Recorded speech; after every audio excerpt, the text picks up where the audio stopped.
Okay, let's see how to fix blue screen Windows 11 inaccessible boot device option.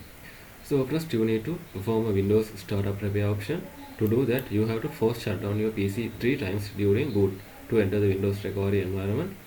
So once you are there, you can select troubleshoot option, then advanced option, and finally startup repair. So you can follow the on-screen instruction, and Windows will attempt to fix the boot related issues automatically.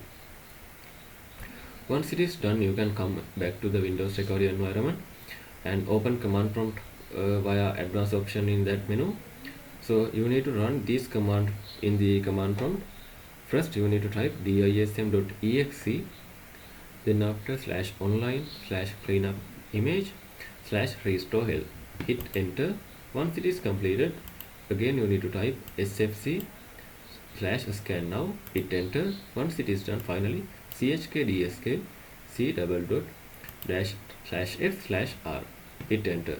This will be fix your system files and disk errors. As the next method, we can update IDEs, ATA or SATA controller drivers in the safe mode. First you need to enter the safe mode by just go to Windows recovery environment, select the troubleshoot option, go to advanced option, startup setting and restart. Once you are restarting, in this time you need to press 5 or F5 key to enable safe mode with networking option. So as an example, assume you are in this safe mode. Right click on the start menu, go to device manager,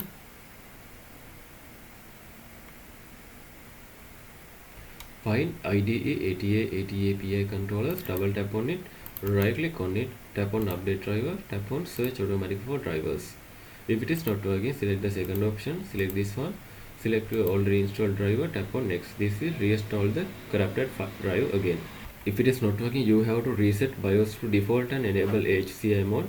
To do that, first you need to restart PC and enter the BIOS UEFI setting by just pressing Windows key, F12 key, delete key or ESC key during the booting.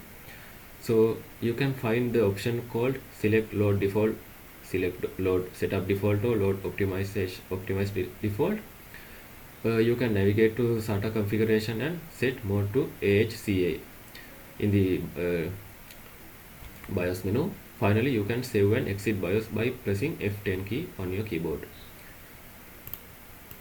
If it is not working, you have to check the update related issues. So to do that, come to the Windows recovery environment again, go to the troubleshoot and advanced option and uninstall update in this time.